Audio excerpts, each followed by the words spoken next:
It is now time to try and convey a little bit of what Kansas is through the eyes of the people who live there.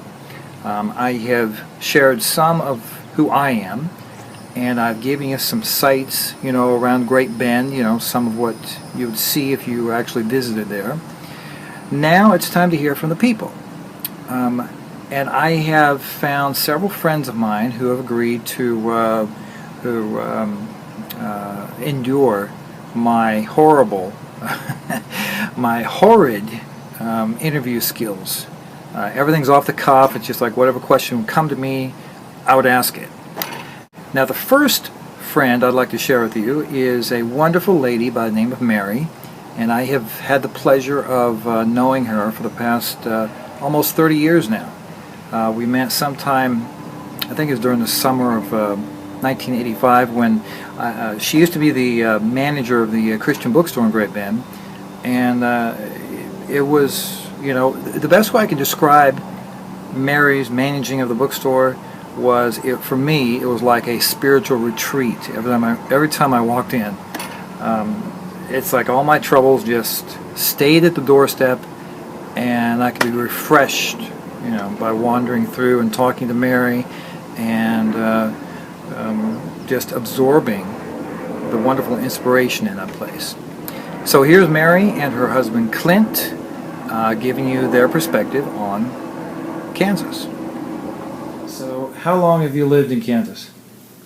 75 years. 75 years? That's right. Oh, wow. And Clint, you said you're from Missouri? Yeah, but I spent most of my life in Washington State. How did you end up in Kansas? I went through a divorce and moved back to the Midwest and worked for a company that moved to Great Bend, Kansas, and relocated here, and it just worked out that I stayed here. Now, since you've been in Missouri and Washington State, what would you say is different about here? Or why did you stay here rather than go somewhere else? I'm just not into that hustle and bustle of like Seattle and Portland. And So it's like Mary said, it's the laid-back atmosphere. yeah, it's cheaper living. Slower paced. It's slower paced. You never wake up and want some excitement, some thrills and chills? No. No. But I do think, it's a safer, we're just away from a lot of the problems. I've found two beautiful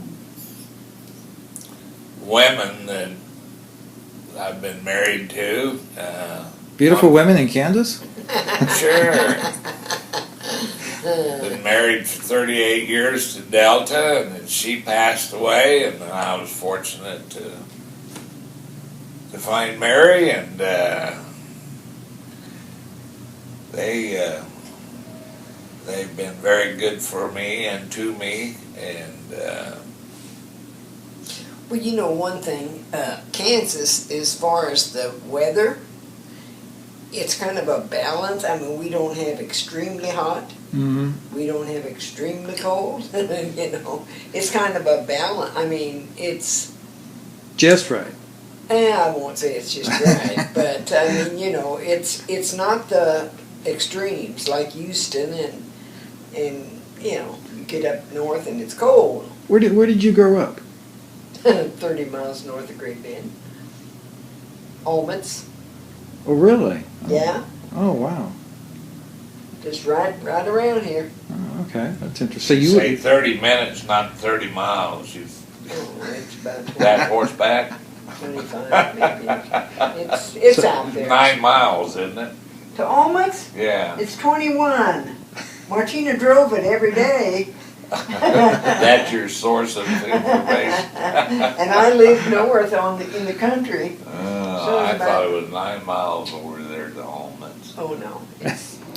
Now, like with Mary, Velda is also a friend I have known for almost 30 years.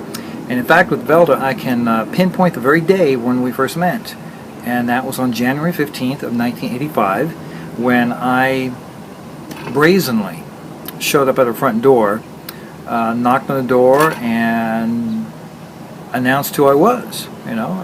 There's a long story that goes on with that, which I don't have time now to convey. But let me just say that Velda is also a treasured friend, and she had married they live on the same street, just a block apart, and they're both wonderful, godly Christian ladies, and their example is a true evidence that the Bible is true.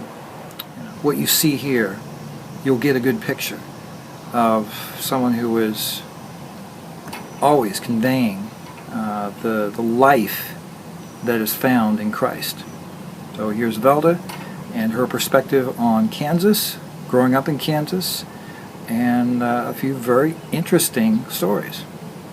So that's true. Is it too dark in here? No, yeah, I'm picking you up fine. Because I can turn on the light and open up curtains. And, No. but I thought maybe this might make it too bright. I don't know. Yeah, it's a little bit too much brightness to it, but it adjusts just fine. The question is if I can keep my hand I steady. hope I know the answers. Well, the problem is I don't know the questions. That's I don't have to worry about the answers.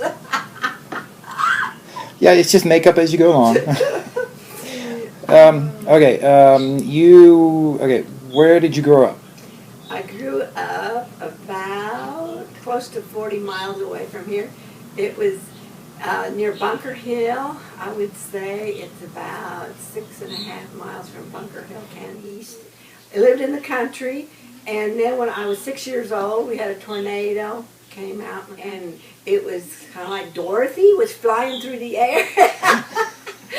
Anyway, my dad and my brother were out milking in the barn, and my mother and I was outside, and my sister was visiting her cousin, so she wasn't there, and my other two sisters were already married at that time. But anyway, my mother and I ran out to the barn and told my dad and brother, we got to get into the cellar, it's a horrible storm. And my dad said, oh, we'll come when we're done milking. My mother said, when you're done milking, it'll be too late to come. You come now! And so she made it very urgent. And so we got in the cellar and barely got in, and it hit. Oh, wow. And when we couldn't even get out then because a bunch of stuff fell on the cellar door. But there was a little window that my brother was able to crawl through and take the stuff off of the door. So we came out, and all the buildings were gone except the house. The porch was knocked out, the house and windows knocked out. And then the chicken houses, the garage, we had all kinds of, pig pens and just all kinds of buildings. Laying around, toilets, you name it. It was all gone. And as far as like the animals, I mean, were they? And the animals, apparently, the stanchions, when it lifted it, the stanchions opened, and actually the cows got out, and they were okay, but they were real scared. Okay, now you got the part we went in the cellar and came out, and the buildings were all gone and everything. And the only thing that worried me, the buildings gone, were kind of a funny deal to see, but that isn't what bothered me at all. Because I had a pet lamb, and my little lamb was gone. I said, where is my pet lamb? I was just said, where? And I ran around, I was trying to find it, and then later on, here she came. And she was ordinarily a white lamb, and she looked like almost a black lamb. Because I guess with the rain and stuff, I think she was swirling in the dirt and the mud and everything. But she was okay. But she was okay. Oh, that's neat. So I thought, man, I wish I could have video pictures of all this while we were in the cellar to see how this all transpired. You know? Yeah, that would be interesting. Yeah. Oh, wow. But anyway, then my dad had another farm. Probably about 6 miles away. So it was right off of where I-70 is now, just a mile from Bunker Hill. He had that farm there. So we had rented it out to somebody, but we asked them if they could maybe find another place. We gave them, plenty of time, and they found them another place to rent. So we moved on that farm because the buildings were all there and everything. So, and those people that lived there, they weren't farming anywhere or anything. They just were renting a house, so it didn't make that much difference to them. So then we moved up there, which we've had a lot of experiences up there because living right off the highway, we had hitchhikers a lot. We had people got caught up in snowstorms that would come in, and one night, two men knocked on the door, and they said they were freezing to death because they got caught in a snowstorm, and they walked into our house because it wasn't too far away from, they saw our house. And so it was really, really cold that night, so my mother and dad put my sister and I in the living room, made it into, the divan made into a bed. And so they said, you guys need to sleep here tonight because the stove was in the living room, and that's where the warmest place was in the house. And so that's where we were sleeping. So these men, my dad invited the men in, and my dad took us out of the bed, our bed, put us in a cold bedroom, and put those men in our bed because they were cold. So I said, thanks a lot, Dad. But my dad had such empathy and love for people. And no matter who came, if it's bums or whoever, he'd say, come on in, folks. And in fact, we had then Mormon missionaries came, and they came and moved in with us and went from our house out. Oh, wow. Then we had gypsies came. In Kansas? Gypsies in We Kansas? had bums that come and stayed with us. Oh, wow. And worked sometimes on the farm a while. Some of them got drunk and had problems, and sometimes we had to have them leave because they were, not too good around children, probably. Anyway, my mother told us one drunk one night, he was rolling around on the floor in the middle of the night, said, Bob, his name was Bob Moore, I remember. I said, Bob, probably by tomorrow, you maybe ought to go on. Yeah. Because I have my two little girls living here. And you're rolling around where the stove is, you could start a fire or something with your drinking. And so my mom was real gentle and loving and caring, but she thought this probably went a little too far with some of the things he was doing. So, but anyway, like I said, and then these gypsies came, and they said, they parked about a half a mile away from the house and walked in, and they said, we have a sick old grandmother and we need food for her. So we want chicken. So my mother went out